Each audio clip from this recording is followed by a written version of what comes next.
Larry Bird coached the Indiana Pacers for only 3 seasons. In those 3 seasons, they reached at least the conference finals every single time, capped off with a finals appearance in 2000. Unfortunately, these 3 seasons were the only ones that Larry Bird ever coached, as he finished his coaching career with an absolutely ridiculous 69% win rate. Nice. But what if I told you this is a huge anomaly? When the greatest players in history transition into a coaching career, more often than not, they fail. Some fail so hard that an entire generation only remembers them for their failures as a coach. Ladies and gentlemen, the head coach of the New York Knicks is Isaiah Thomas.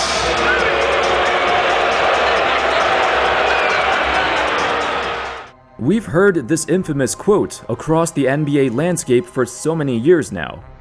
Quote, "Great players make bad coaches." But is this actually true? Or is it simply a matter of circumstance and the situation they get pulled into? How's it going, folks? My name's Andy, and today let's take a look at these former NBA stars whose coaching career failed miserably. And why exactly did they fail? Without further ado, let's begin. A 2-time MVP, one of the greatest point guards of all time, an offensive mastermind. From Dallas to Phoenix, Steve Nash was the catalyst to a top 5 offense for 10 consecutive seasons. So after his career was over, he tried his hand at coaching. On paper, you look at the record of the Nets teams coached by Steve Nash and you might think, oh, okay, his team had winning records, so what went wrong? Did he really fail as a coach? Well, right from the start, Steve Nash was thrown into a situation where his downfall became inevitable. In the 2020 offseason, the Brooklyn Nets accumulated a roster stacked with top-tier superstar talent. Kevin Durant, Kyrie Irving, and shortly after the season started, they made a blockbuster trade to acquire James Harden from Houston. On paper, this team had the most talent of any team in the league that year. But for a first-year brand-new head coach with 0 coaching experience, Nash was launched into the fire on a team with expectations that consumed him. The first red flag immediately popped up a few weeks after Nash got hired. During an interview, when Kyrie Irving was asked about what he thought of Nash being the new coach, this is how he responded.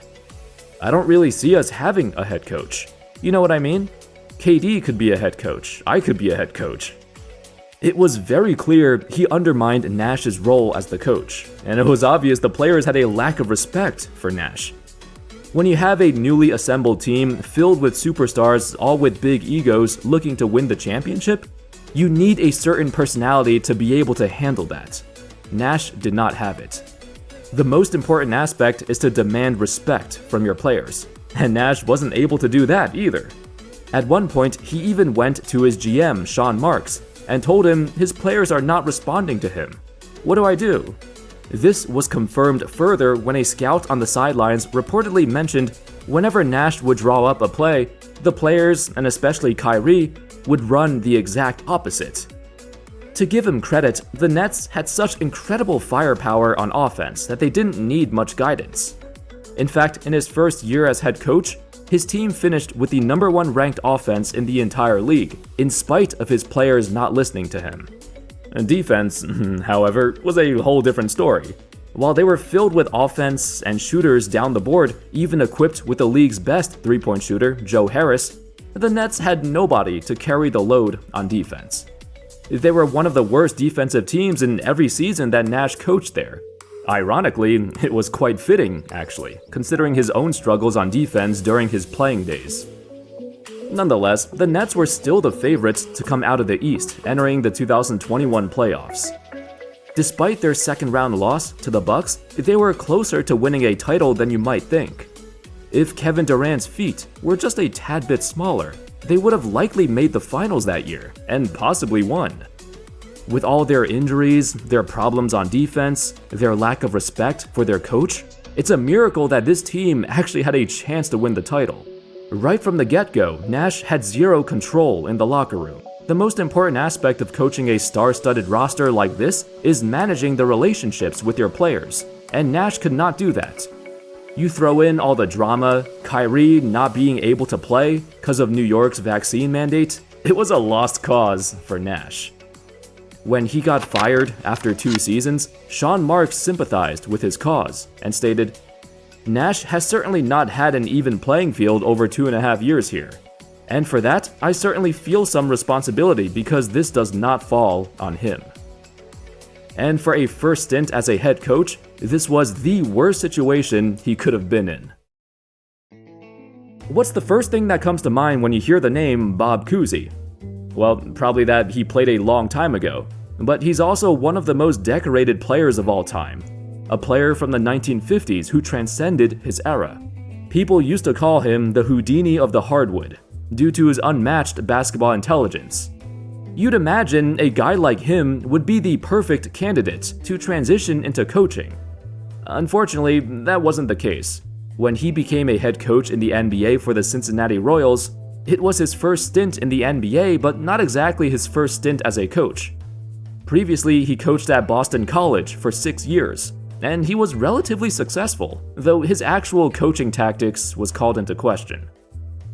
Regardless, in the NBA, he became the head coach for the Cincinnati Royals, but throughout several years there were plenty of moments that rubbed his team the wrong way. The most prominent incident occurred in a game between his Royals and the New York Knicks. The day was November 28, 1969. The Knicks were on an improbable 17-game win streak, which at the time tied the record for the longest win streak in NBA history. The team they were tied with? The 1959 Boston Celtics, and Bob Koozie was on that team. The Knicks were hungry to break this record, cause why not? Anytime you break a record held by Boston, it's always cool, right?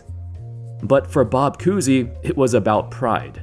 Deep down, he still has Boston blood, and he did not want to lose this record to the Knicks. On the back of their superstar Oscar Robertson, the Royals maintained control for most of the game. However, with fewer than 2 minutes left in the game, Coach Bob Koozie inexplicably subbed himself into the game. I don't know what the rules were back then, but apparently he was allowed to reactivate himself as a player at any moment. So Koozie, at 41 years old, got into uniform and checked into the game. And he proceeded to commit back-to-back turnovers, and the Cincinnati Royals choked the game away. The Knicks won 106-105, setting a new NBA record with 18 consecutive wins. This was just one of many occurrences where Koozie had a power trip and wanted to prove to his players that he's better than everyone, which, 41 years old, he clearly was not. Oscar Robertson explained, "He put himself in because he didn't trust anyone else, like he was trying to make a point, like, I'll show you how it's done." On top of that, Koozie drove their 2 best players out of town. Jerry Lucas and Oscar Robertson were the Royals' 2 franchise players, both perennial all-stars who've carried this franchise for so long. However, Koozie wanted them to play at a faster pace, which did not suit Lucas's game. He told Royals management he wanted Lucas gone, so 4 games into his first year as the Royals head coach, he ran Lucas out of town. Robertson had his own issues with Koozie and his condescending attitude towards his players. That time he checked himself into the game wasn't the only time. In 5 years of coaching the Cincinnati Royals and the newly relocated Kansas City Kings, Koozie did not lead his team to a winning record in any season. In fact, the year after he stepped down as coach, the Kings had their first winning record since he started coaching. It's safe to say, despite Koozie's greatness as a player, he had a tumultuous time as a coach, and he thought so highly of himself that he lacked the judgment to see his own faults. No, I'm not talking about his son, Wes Unsel Jr., who got fired from the Wizards. I'm talking about the original Wes Unsel, former MVP and 5-time All-Star, one of the greatest centers of all time at only 6'7". Widely considered to be a natural leader, one of the most intuitive players the game has ever seen. His aura was magnetic. 6 years after retiring from the Washington Bullets, Wes Unseld was hired as the head coach. Unlike Koozie or Nash, Unseld held the coaching position far longer than he should have, and finished with a career 37% win rate, one of the worst marks in history out of anyone who coached at least 6 seasons. The issue wasn't necessarily his actual coaching, but the years leading up to that. In the 7 previous years, Unsel was the vice president of the Bullets and had a huge impact on their trades and decisions over the years, such as trading for a washed-up Moses Malone, signing an aging Gus Williams. Heck, the Bullets even tried to form a super team by signing former scoring champion Bernard King. Like with most super teams, they were old and their careers dropped off quick. Essentially, when he took over as head coach, he had to coach a roster that was compiled by him and his horrendous management. All of Wes Unsel's poor choices led to over 2 decades of a failing franchise, with no signs of getting better. It's hard to say he lacked the skills or technique to be a head coach, because he did have a good relationship with most players. The issue was, he was working with a different starting lineup every year, with major players coming here but leaving just as quick. Unsel never had any consistency in his lineups, because his rosters would always change year to year. But perhaps even with the depth of talent they had, he still only managed 1 season with a winning record. Obviously, if you're a Pistons fan or anyone who's not a Knicks fan, you remember Isaiah probably in a positive light. One of the best point guards of all time, the catalyst to back-to-back championships, during arguably the toughest era in basketball. But if you're a Knicks fan, you know of all the misery, all the bad trades and bad decisions, not just from a coaching perspective, but he destroyed an entire generation of Knicks basketball. From 2003 until 2008, Thomas served as the president for 6 years and the coach for 2 years, in the absolute worst era of Knicks history. It was mostly due to his decisions in the front office that really hurt this team, which included trading away several first-round picks from drafts that were rich in talent, in exchange for Eddie Curry. He gave up several first-round picks to bring in Stephon Marbury, who immediately feuded with then-head coach Larry Brown. In combination with Jamal Crawford in the backcourt, they formed an infamous duo of shot-chucking, ball-hogging, and zero defense. By the end of the 06 season, the Knicks had the highest payroll in the entire league, but also the second worst record.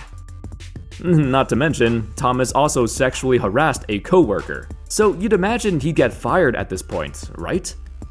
But of course, James Dolan is the owner after all, and apparently not even sexual assault is a big deal for him. Thomas was given the new head coaching job for the Knicks after Larry Brown got fired, but even then, he still kept his job as the president of the Knicks.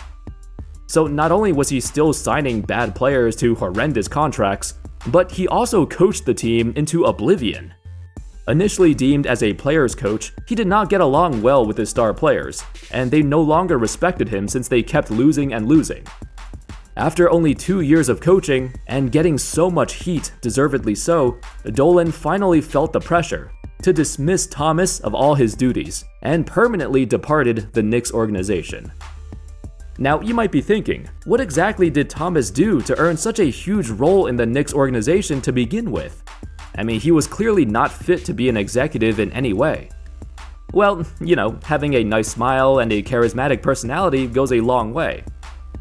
Even before his time in New York, Thomas made headlines when he took over Larry Bird's head coaching job for the Pacers. As I mentioned earlier in this video, Bird is the exception to this rule. While most former superstars fail at coaching, Bird excelled in his short time coaching the Pacers. Unfortunately, Thomas could not capture the same magic, as the Pacers immediately went from a top seed in the East to a mediocre 40-win team. The critics cited his lack of experience when it came to managing the minutes between their younger and older players. At the time, the Pacers were going through a crucial transition period, and a brand new, young head coach like Isaiah was not cutting it. Funny enough, when Bird came back to the Pacers organization and accepted the job to be the Pacers president, the first thing he did was to fire Isaiah. It's surprising why the Knicks granted him complete control of their franchise to begin with, after such a bad track record in Indiana. What has he done to deserve that? That's something I'll always wonder. Nonetheless, Isaiah Thomas's tenure as coach and executive will go down in history as the worst run of any former superstar. And that's all, folks. Thank you all so much for watching. Let me know your thoughts in the comment section. Can you think of any former stars or superstars who tried to transition into coaching, but failed miserably? Let me know in the comments. I hope y'all enjoyed the video, and of course, as always, I'll see you next time. Peace.